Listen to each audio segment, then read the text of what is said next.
السلام عليكم ورحمة الله وبركاته.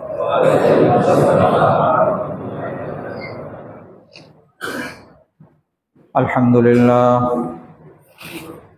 لله نحمده ونستعينه ونستغفره ونؤمن به ونتوكل عليه ونعوذ بالله من شرور أنفسنا ومن سيئات أعمالنا. من يهده الله فلا مضل له ومن يضلله فلا هادي له، وأشهد أن لا إله إلا الله وحده لا شريك له، وأشهد أن محمدا عبده ورسوله أرسله إلى كافة الناس بشيرا ونذيرا وداعيا إلى الله بإذنه وسراجا منيرا، صلى الله عليه وعلى آله وصحبه وسلم تسليما. أما بعد، فأعوذ بالله من الشيطان الرجيم. بسم الله الرحمن الرحيم. وما آتاكم الرسول فخذوه وما نهاكم عنه فانتهوا واتقوا الله إن الله شديد العقاب. وقال النبي صلى الله عليه وسلم: ليس منا من ضرب الخدود وشق الجيوب ودعا بدعوى الجاهلية، أو كما قال عليه الصلاة والسلام: سبحانك لا علم لنا ونحن على ذلك من الشاهدين والشاكرين، والحمد لله رب العالمين.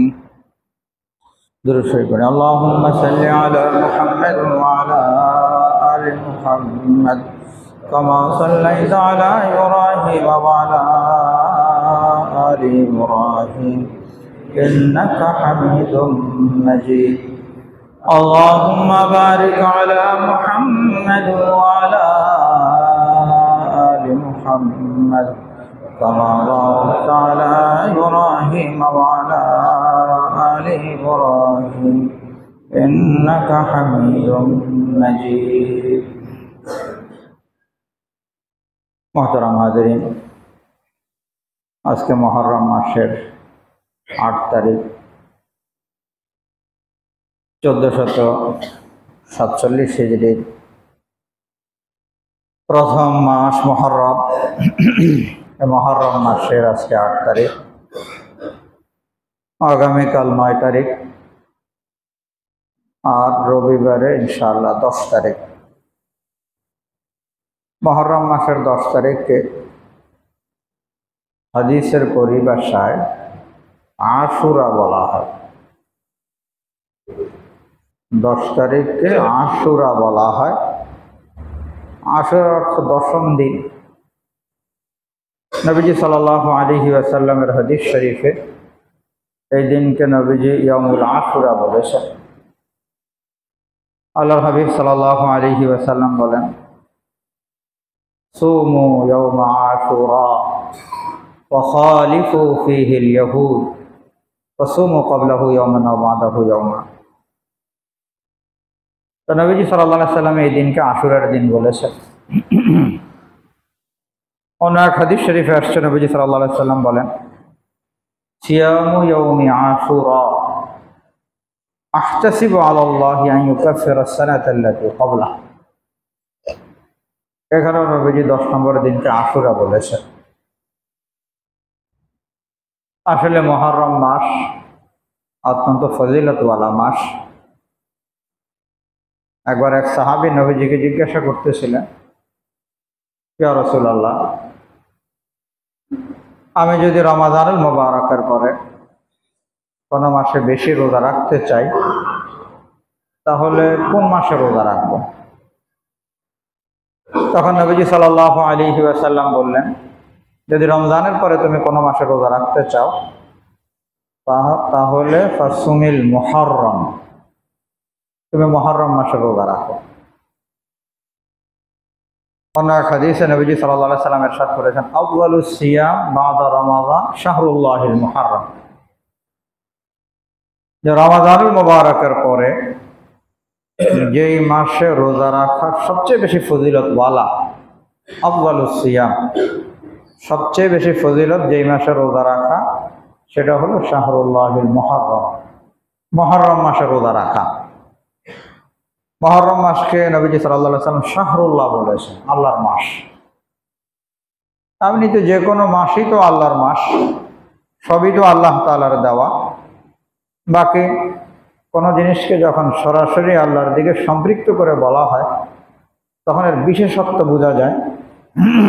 যে নবীজি সাল্লাল্লাহু আলাইহি সাল্লাম এই মাসকে শাহরুল্লাহ বলেছেন, আল্লাহর মাস, অর্থাৎ এই মাসের বিশেষ ফজিলত রয়েছে, বিশেষ মাহাত্ম্য রয়েছে। তো রমাদানুল মুবারকের পরে এই মাসে রোজা রাখা সবচেয়ে বেশি ফজিলতপূর্ণ কাজ, ফজিলতওয়ালা কাজ। এরপরে নবীজি সাল্লাল্লাহু আলাইহি সাল্লাম বলেন যে এটা তো এমন মাস যেই মাসে আল্লাহ তাআলা এক কওমের তওবা কবুল করেছেন,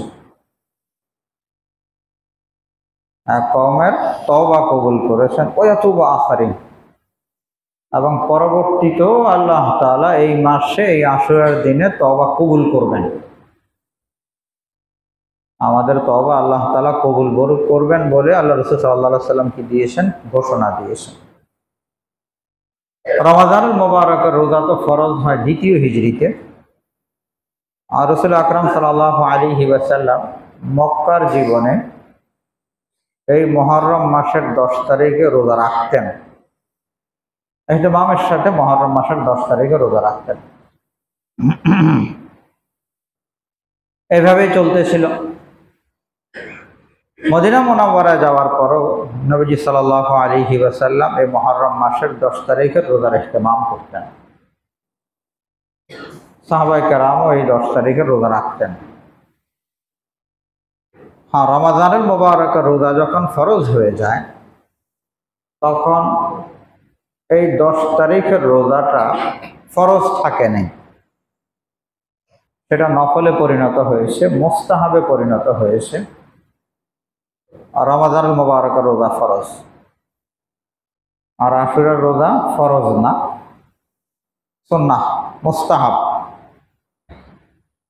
কেউ যদি রাখে তাহলে বিশাল বড় ফজিলত পাবে।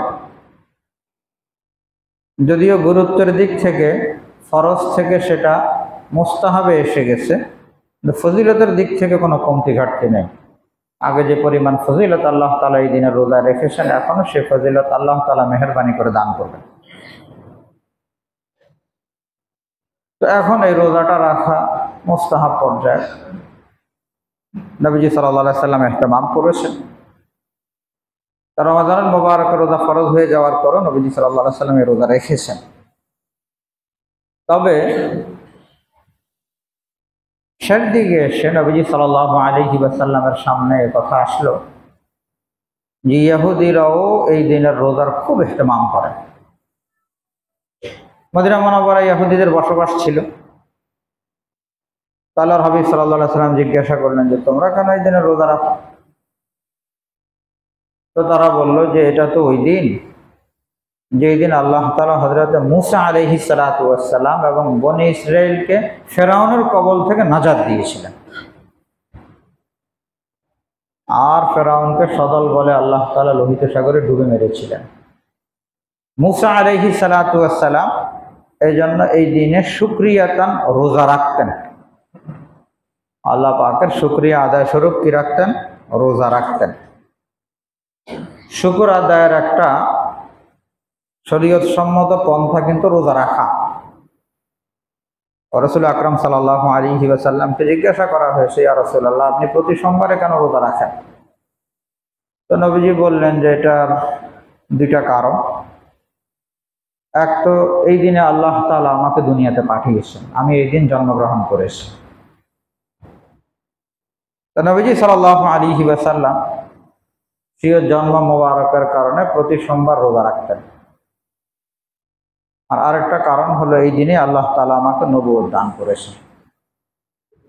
তার অর্থ যে কোনো নিয়ামত প্রাপ্তির উপরে ইসলামী তরিকা এটাও একটা, যে সেদিন কি রাখা, রোজা রাখা। আল্লাহ তাআলা আমাদেরকে বুঝ দান করেন। আমিন।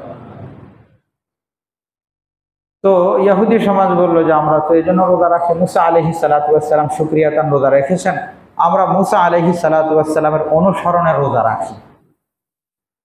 নবীজি বললেন, নাহনু আহাক্কু বিমূসা, তোমরা মুসার কতটুকু অনুসরণ করো, মুসার সাথে তোমাদের কতটুকু মিল আছে? আমি নবী, মুসা আলাইহিস সালাতু ওয়াস সালাম নবী, আমার মিল মুসার সাথে তোমাদের থেকে অনেক বেশি। নাহনু আহাক্কু বিমূসা, মুসা আলাইহিস সালাতু ওয়াস সালাম যদি শুকরিয়াতান সেদিন রোজা রেখে থাকেন, আমরাও রাখবো, আমরা বেশি হকদার।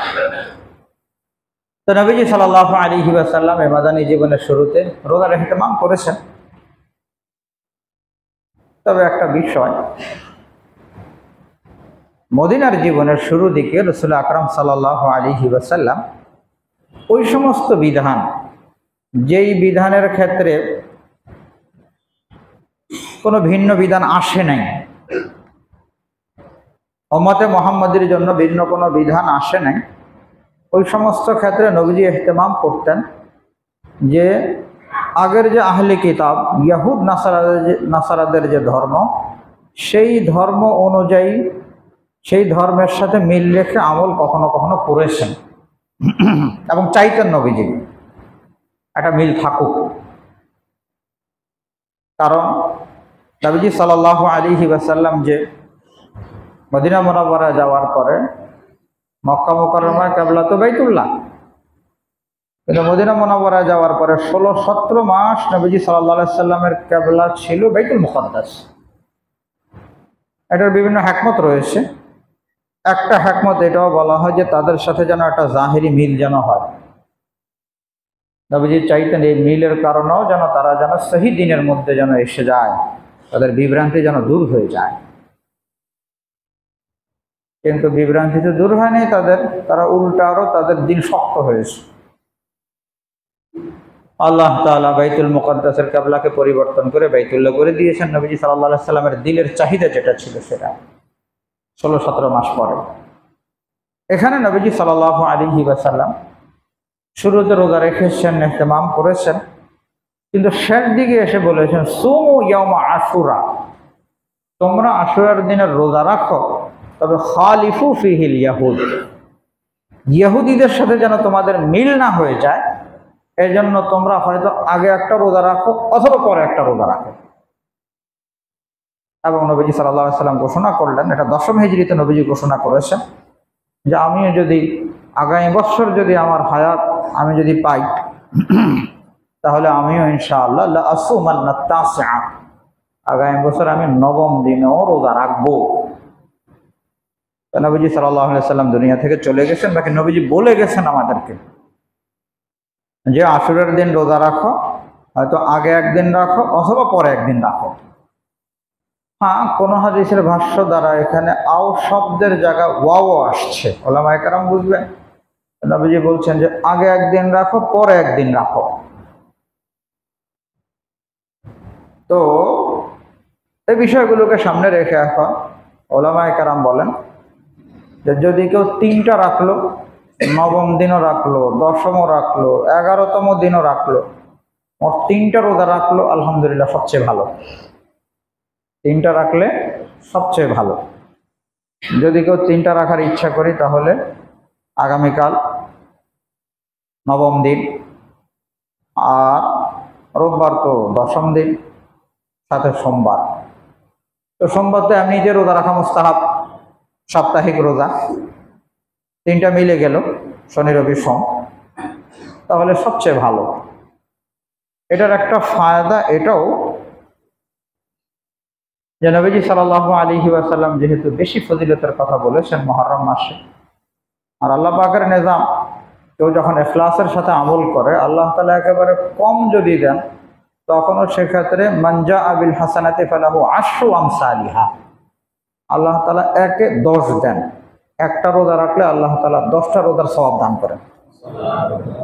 তো সেই হিসাবে কোনো ব্যক্তি যদি 3টা রাখলো, তো যদিও রোজা রাখার ক্ষেত্রে তো হলো 3 দিন, কিন্তু ফজিলতের দিক থেকে কেমন যেন পুরো মুহররম মাসে রোজা রেখেছে।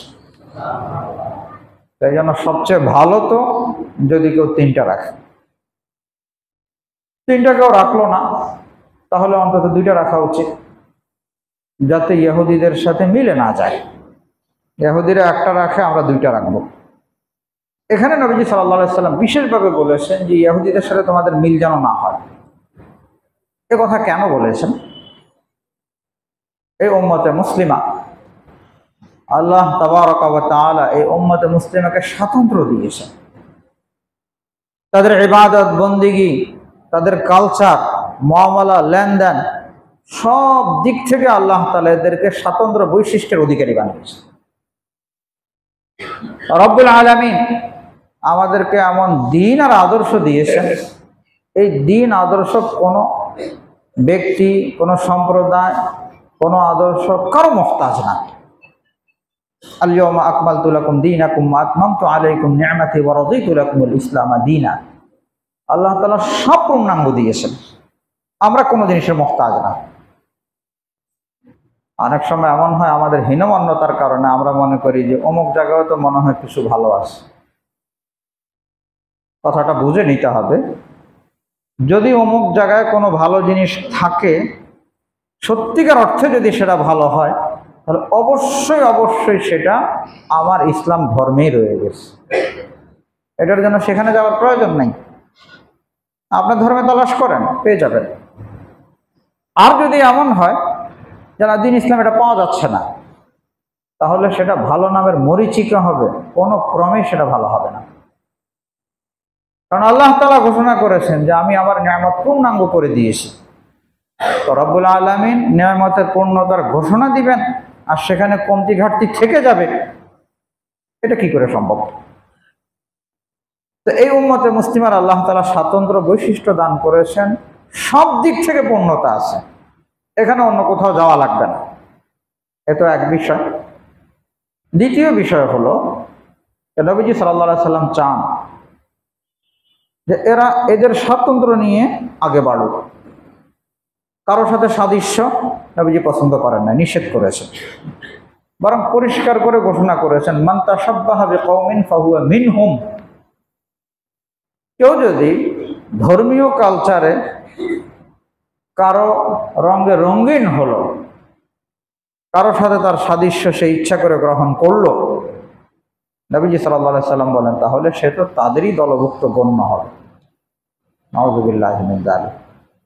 তো এই জন্য সর্বক্ষেত্রেই পোশাক আশাক, আমাদের রুচি অভিরুচি, খাওয়া দাওয়ার পদ্ধতি, সব দিক থেকে নবীজি সাল্লাল্লাহু আলাইহি সাল্লাম চান যে মুসলমানদের স্বাতন্ত্র্য থাকবে। ইউরোপ আমেরিকা থেকে, খ্রিস্টান ইহুদিদের থেকে কোনো কালচার আমাদের ভাড়া করে আনা লাগবে না। হতভাগা ওই ব্যক্তি যে মুসলমান হওয়া সত্ত্বেও তাদের পদাঙ্ক অনুসরণ করে তাদের রঙে রঙিন হওয়ার চেষ্টা করে এবং সেটাকে উন্নতি আর প্রগতি মনে করে, তারা হতভাগা, মুসলমান নামের হতভাগা তারা। আল্লাহ তাআলা আমাদের সকলকে বুঝ দান করেন, আমিন। নবীজি সাল্লাল্লাহু আলাইহি সাল্লাম এখানে বলেন ওয়াখালিফু ফিহিল ইয়াহুদ, তোমরা আশুরার দিনে রোজা রাখো, কিন্তু ইহুদিদের সাথে তোমরা বিরুদ্ধাচরণ করো, তাদের সাথে যেন তোমাদের মিল না হয়, অমিল পয়দা করো। সুমু ক্বাবলাহু ইয়াওমান আও বা'দাহু ইয়াওমান, হয়তো আগের একদিন রোজা রাখো অথবা পরের একদিন রোজা রাখো। এখন কেউ যদি 2টা রাখতে চায়, তাহলে 9-10 রাখার সুযোগ আছে, 10-11 রাখারও সুযোগ আছে। বাকি একটা প্রশ্ন হতে পারে কোনটা ভালো, 9-10 রাখা ভালো না 10-11 রাখা ভালো? এর উত্তর হলো 9-10 রাখা ভালো। এর কারণ নবীজি সাল্লাল্লাহু আলাইহি সাল্লাম যে বলেছেন যে আমি যদি বেঁচে থাকি তাহলে আগামী বছর 9ম রোজাটাও রাখবো, তার অর্থ নবীজি 9মকে কি দিয়েছেন? অগ্রাধিকার দিয়েছেন। সেই দৃষ্টিকোণ থেকে আগামীকাল আর রোববার রাখাটা উত্তম হবে। আর বাকি কেউ যদি রবি সোম রাখে তাহলে তাতেও কোনো কি নাই, সমস্যা নেই।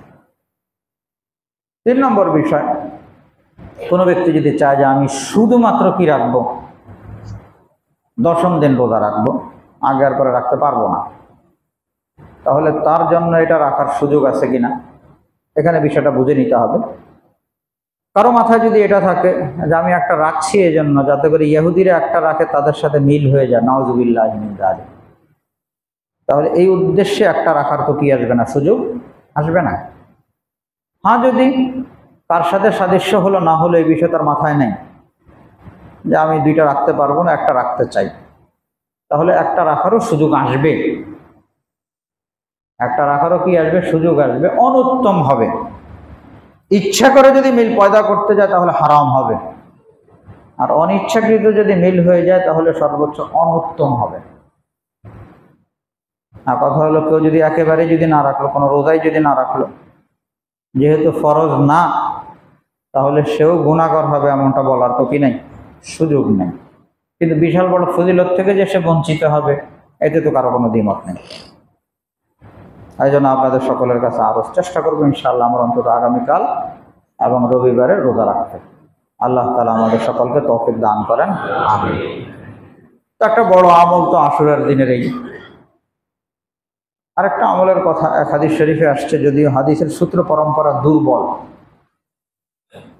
সেটা হলো এক হাদিস আসছে এরকম, মান বাসসা আলা ইয়ালিহি ইয়াওমা আশুরা ওয়াসসা আল্লাহু আলাইহি সাইরা সানাতি, যে কোনো ব্যক্তি যদি আশুরার দিন নিজ ফ্যামিলির জন্য ভালো আয়োজন করে তাহলে আল্লাহ তাআলা সারা বৎসর তার জন্য ভালো ব্যবস্থা করবেন, এমন এক হাদিস শরীফে আসছে। বাকি হাদিস শরীফের সূত্র পরম্পরা দুর্বল, এই জন্য ওলামায়ে কেরাম সাধারণত এই কথা বলেন না। কেউ কেউ বলেন যে জরুরি মনে না করে, যে নবীজি বলেছিলেন এমন কথা কেউ বিশ্বাস না করে কেউ করতে চাইলে করতে পারে। হ্যাঁ, বাকি কিছু কিছু বুজুর্গানের দিন থেকে পাওয়া যায়, ওনারা বলেন যে আমরা ইহতেমাম করতাম, করেছি এবং এর ভালো ফল পেয়েছি। যেমন সুফিয়ান সাউরি রহমতুল্লাহ আলাইহির কওল আছে, উনি বলেন যে জররাবনা কাসীরান, অনেক বছর আমরা করেছি এবং ভালো ফল পেয়েছি। সেটা কেউ করতে চাইলে করেন, না করতে চাইলেও কোনো সমস্যা নাই, যেহেতু হাদিসের সূত্র পরম্পরা কিনা এখানে মজবুত না, এই জন্য করা না করার কি আছে, এখতিয়ার আছে, যা খুশি করা যেতে পারে, সমস্যা নেই। এই তো করণীয় দুইটা বিষয় বললাম। তৃতীয় বিষয়, ওই যে হাদিস শরীফে আসছে যে আল্লাহ তাআলা এই দিনে এক কওমের তওবা কবুল করেছেন এবং ভবিষ্যতেও আল্লাহ তাআলা এই দিনে কি করবেন, তওবা কবুল করবেন। এর অর্থ হলো আশুরার দিনে বিশেষভাবে দোয়ার ইহতেমাম করা, ইস্তেগফার করা, আল্লাহ তাআলার কাছে তওবা ইস্তেগফার করা, এটা শরীয়ী দৃষ্টিকোণ থেকে কাম্য। এই জন্য তৃতীয় কাজ হলো তওবা ইস্তেগফার করা। আশুরার দিনের তৃতীয় কাজ তওবা ইস্তেগফার করা। আল্লাহ তাআলা আমাদেরকে তৌফিক দান করেন, আমিন। মুহররম মাস বা এই যে আশুরার দিনের যে ফজিলত, বিশেষত্ব, এই সব কিছু রাসূল আকরাম সাল্লাল্লাহু আলাইহি সাল্লাম বলে গেছেন। এই জন্য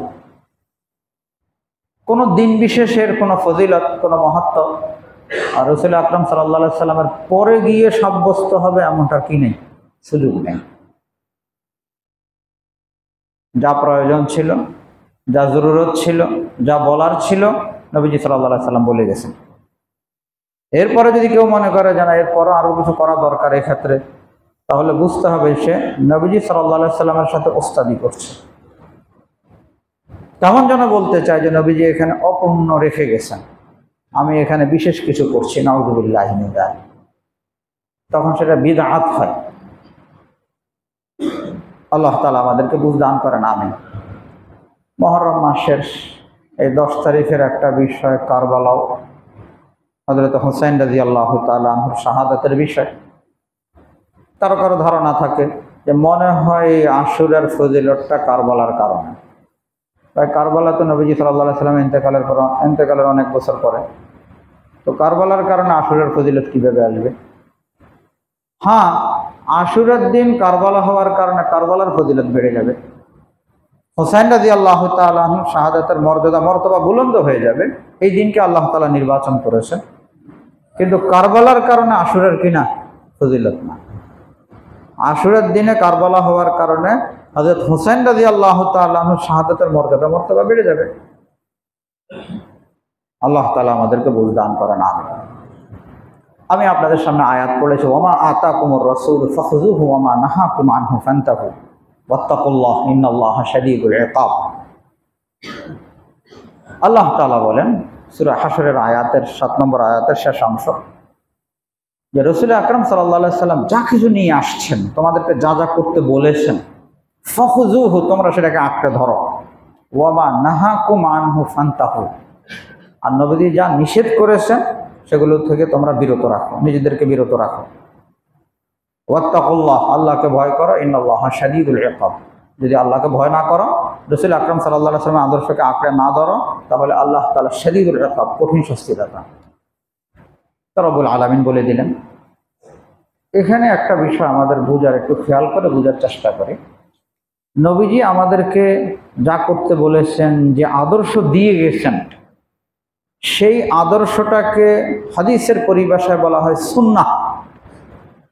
সেই আদর্শকে বলা হয় সুন্নাহ। ওই আদর্শকে যদি কেউ আঁকড়ে ধরে, তখন তাকে শরীয়তের পরিভাষায় বলা হয় সুন্নতওয়ালা বা সুন্নি। সুন্নি সুন্নতওয়ালা একই অর্থ, অর্থাৎ নবীজি সাল্লাল্লাহু আলাইহি সাল্লামের আদর্শওয়ালা, নবীজির সুন্নাহওয়ালা।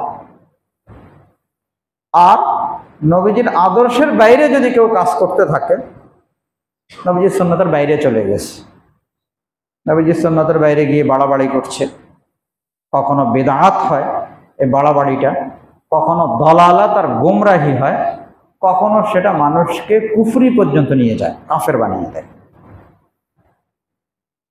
তো নবীজি বলছেন, নবীজির আদর্শকে আঁকড়ে ধরতে, আলাইকুম বিসুন্নতি, তোমরা আমার সুন্নাহকে আঁকড়ে ধরো। যে সুন্নাহকে আঁকড়ে ধরবে সে সুন্নতওয়ালা হবে, আর যে সুন্নতের বাইরে যাওয়া কাজ করবে সে গোমরাহ হবে, কখনো বিদআতি হবে, কখনো গোমরাহ হবে, কখনো ঈমান চলে যাবে তার। আল্লাহ তাআলা আমাদেরকে হেফাজত করেন, আমিন। তো নবীজি সাল্লাল্লাহু আলাইহি ওয়াসাল্লামের আদর্শ, খুশির ক্ষেত্রে কি আদর্শ, কোনো দুঃখ কষ্ট যদি হয় তখন সেক্ষেত্রে কি আদর্শ। মানুষের জীবনের মধ্যে কখনো আনন্দ, কখনো হতাশা, বিভিন্ন ধরনের হয়। জান্নাত এরকম হবে, জান্নাতের মধ্যে শুধু খুশি আর খুশি, সেখানে দুঃখের কোনো স্থান নাই। আবার জাহান্নাম এরকম, যে সেখানে কষ্ট আর কষ্ট, দুঃখ আর দুঃখ, সেখানে খুশি নামের কিছু নাই। দুনিয়ার জীবনে কখনো কি হবে, খুশির বিষয় আসবে, কখনো কষ্টের বিষয় আসবে, সুখ দুঃখ সবই থাকবে। এটাই দুনিয়ার স্বাভাবিক নিজাম আল্লাহ তাআলার পক্ষ থেকে। এখন কোনো সুখকর বিষয়ের সম্মুখীন যদি হয়, তাহলে নবীজির সুন্নাহটা কি, আর অনুরূপ যদি কোনো কষ্টকর বিষয়, কোনো দুঃখের বিষয়ের সম্মুখীন যদি কেউ হয়, তখন নবীজির সুন্নাহটা কি। যারা এই সুখ দুঃখের ক্ষেত্রে সুন্নাহকে পালন করবে, তারা সুন্নতওয়ালা হবে, তাদের জন্য জান্নাতের ফয়সালা হবে। নকশে কদম নবী के हैं जन्नत के रास्ते, আল্লাহ से मिलाते हैं सुन्नत के रास्ते। নবীজির পদাঙ্ক অনুসরণ করা তো জান্নাতের রাস্তা। কেউ যদি সুন্নতের রাস্তা চলে, তাহলে সে আল্লাহর সাথে মিলে গেল, আল্লাহকে পাওয়ার রাস্তা সে পেয়ে গেল। আল্লাহ তাআলা আমাদেরকে তৌফিক দান করেন, আমিন। আর সুন্নতের বাইরে গিয়ে যদি কোনো কাজ হয়, তাহলে দলালাত, গুমরাহি। আর একটু বিস্তারিত বলার প্রয়োজন ছিল, এখন তো সময় শেষ হয়ে গেল, আজকে আবার জানাজাও আছে। তো সুখের ক্ষেত্রে নবীজির সুন্নাহ কি, দুঃখের ক্ষেত্রে কি। দুঃখের ক্ষেত্রে কোনো কষ্টকর পরিস্থিতির সম্মুখীন, কারো বিয়োগ ব্যথা, মারা গেছে, তখন সেক্ষেত্রে নবীজির আদর্শ যে এই বিষয় সামনে আসার সাথে সাথে সে পড়বে ইন্না লিল্লাহি ওয়া ইন্না ইলাইহি রাজিউন, প্রথম কাজ। এমনকি নবীজি বলেন, এটা যেমনিভাবে সাদমাতিল উলা, প্রাথমিক পর্যায়ে যখন এই খবরটা আসে, তখন যেরকম ইন্না লিল্লাহি ওয়া ইন্না ইলাইহি রাজিউন, পরবর্তীতেও যদি কিনা সেই বিষয় স্মরণ হয়, তখনও তার করণীয় ইন্না লিল্লাহি ওয়া ইন্না ইলাইহি রাজিউন, প্রথম কাজ। দ্বিতীয় কাজ, ভাই কষ্টের বিষয়, কষ্ট পাচ্ছে, ব্যথিত হচ্ছে দিলটা, এটাও নবীজির সুন্নাহর অন্তর্ভুক্ত। নবীজি সাল্লাল্লাহু আলাইহি ওয়াসাল্লামের ছেলে ইন্তেকাল হয়ে গেছে, তো নবীজির চোখ দিয়ে পানি পড়তেছিল। হযরত আব্দুর রহমান ইবনে আউফ রাদিয়াল্লাহু তাআলা আনহু বলতেছিলেন, ইয়া রাসূলুল্লাহ ওয়া আনতা, আপনার চোখ দিয়ে অশ্রু আসছে। তখন নবীজি বলছেন, ইন্নাল আইনা তাদমা ওয়াল কলবা ইয়াহজান, চোখ দিয়ে অশ্রু পড়ে, কলব ব্যথিত, কিন্তু ওয়ালা নাকুলু ইল্লা মা ইয়ারদা রাব্বুনা, আমাদের জবান দিয়ে শুধু ওই কথাই বের হয় যার উপরে আল্লাহ তাআলা রাজি। আল্লাহ পাকের তাকদীরের উপরে আমাদের কোনো কিনে আপত্তি নেই, কোনো অভিযোগের বিষয় নাই। জবান দিয়ে কোনো গলত কথা আমাদের বের হয় না, দিল ব্যথিত হয়। তো কোনো কষ্টের বিষয় সামনে আসলো, ব্যথিত হয়েছে, কোনো সমস্যা নেই। চোখ দিয়ে পানি আসছে, কোনো সমস্যা নেই, হইতে পারে, স্বাভাবিক কথা। কিন্তু জবান দিয়ে কোনো কি আসবে না, কোনো গলত কথা বের হইতে পারবে না। 3 নম্বর বিষয় সবর, ধৈর্য ধারণ করা। কোনো মুসিবত আসছে, এর উপরে সবর করা, ধৈর্য ধারণ করা। একটা হলো কোনো মুসিবতের কারণে তার কি নাই, ব্যালেন্স ঠিক নেই, পাগলামি শুরু করে দিয়েছ, হাহুতা শুরু করে দিয়েছ, না, সবরের হুকুম যে তুমি ধৈর্য ধারণ করো। এই যে ইন্না লিল্লাহ পড়া, ধৈর্য ধারণ করা, ব্যথিত হওয়া, চোখ দিয়ে অশ্রু প্রবাহিত হইতে পারে, হোক, দোয়া করো আল্লাহ তাআলার কাছে, দোয়া করা। কেউ এরকম চলে গেলে বিয়োগ ব্যথা, তখন সেক্ষেত্রে ইসালে সওয়াব করো তার জন্য। এগুলো নবীজি সাল্লাল্লাহু আলাইহি সাল্লামের সুন্নাহ, আদর্শ। আর নবীজির আদর্শের বাইরে কি কি আছে এক্ষেত্রে আমাদের সমাজে? নবীজি সাল্লাল্লাহু আলাইহি সাল্লাম যখন দুনিয়াতে আসলেন, নবুয়ত প্রাপ্ত হলেন, তখন ওই জাহিলি যুগে কারো ইন্তেকাল হয়ে গেলে কিছু বিষয় এমন ছিল যেটা শরীয়তের দৃষ্টিকোণ থেকে অত্যন্ত গর্হিত অপরাধ ছিল। নবীজি সেগুলো খুলে খুলে বলে গেছেন যে এটা আমার আদর্শ, এটা আদর্শের বাইরে জিনিস। নবীজি সাল্লাল্লাহু আলাইহি সাল্লাম বলেন, লাইসা মিন্না মান যারাবাল হুদুদ ওয়া শাক্কাল জুয়ুব ওয়া দাআ বিদআওয়াল জাহিলিয়া।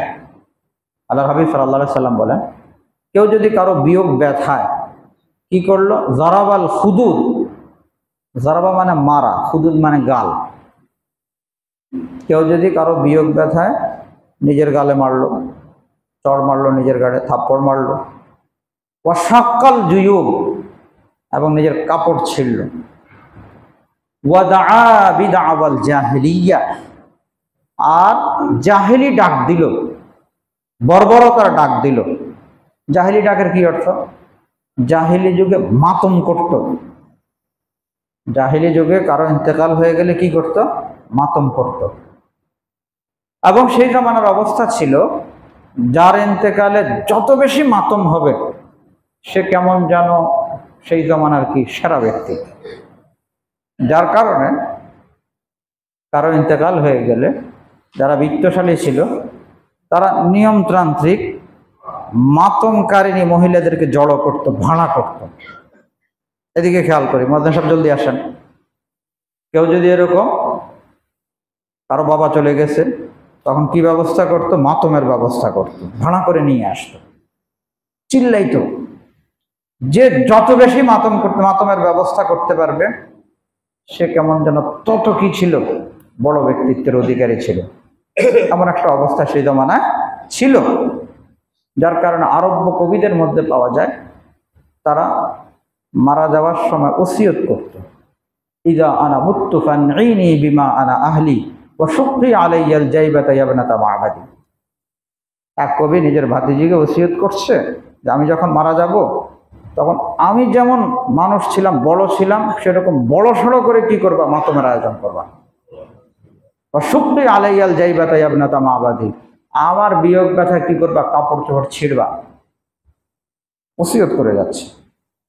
তো আল্লাহর হাবিব সাল্লাল্লাহু আলাইহি সাল্লাম বলেন যে এরকম গালে মারলো, কাপড় চোপড় ছিঁড়লো, আর এই জাহেলি মাতম করলো, এরা আমার উম্মতের অন্তর্ভুক্ত না। এরা আমার কিনা উম্মতের অন্তর্ভুক্ত না। নবীজি সাল্লাল্লাহু আলাইহি সাল্লাম আরো স্পষ্ট করে বলেন, আনা বারিউম মিম্মান হালাক ওয়া সালাক ওয়া দাআ বিদআওয়াল জাহিলিয়া, যে ওই লোকের সাথে আমার কোনো সম্পর্ক নেই, আমি সম্পর্ক ছিন্ন করলাম। যে কি, মান হালাকা ওয়া সালাকা, কারো বিয়োগ ব্যথা কি করলো, মাথা মুন্ডিয়ে ফেললো। কেউ মারা গেছে, বাপদাদা কেউ মারা গেছে, এই জন্য কি করেছে, সে চুল কেটে ফেলছে, আর এরকম কাপড় চোপড় ছিঁড়ছে, আর ওই জাহেলি মাতম করেছে। তাহলে সে কি না আমার দলের মানুষ না। এই জন্য ভাই বুঝতে হবে, যারা এই যে হুসাইন রাদিয়াল্লাহু তাআলা আনহুর শাহাদাতকে কেন্দ্র করে যে হাই হোসেন যে করে এটা জাহিলি মাতম। হাই হোসেন হইল জাহিলি মাতম। আর এই যে বুকে মারা, গালে মারা, কাপড় ছিঁড়া, ছুরি মারা, এগুলি সব নবীজি বলে গেছেন। এগুলি কোনো আহলুস সুন্নাহ সুন্নতওয়ালা কেউ করবে না, সুন্নতওয়ালা কেউ করতে পারে না। এখানে আরেকটা বিষয় দেখেন, নবীজি পরিষ্কার করে বলেও গেছেন যারা মাতম করে এদের উপরে আল্লাহ পাকের লানত বলেছেন। যারা মাতম করে এদের উপরে কি আল্লাহ পাকের লানত, যারা মাতম করায় এদের উপরে লানত।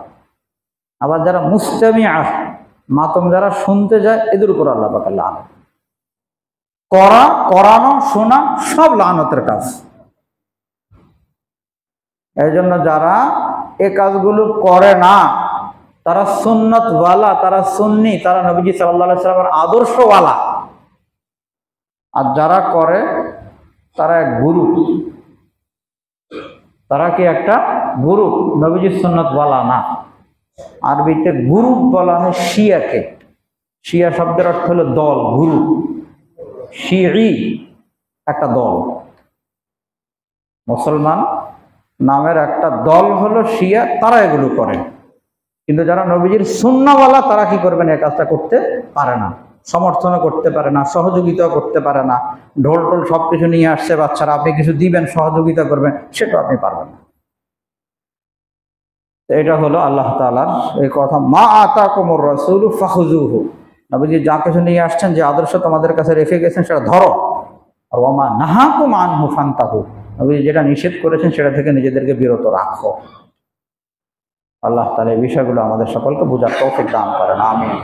ওয়া মা আলাইনা ইল্লাল বালাগ ওয়া আখিরু দাওয়ানা আলহামদুলিল্লাহি রাব্বিল আলামিন।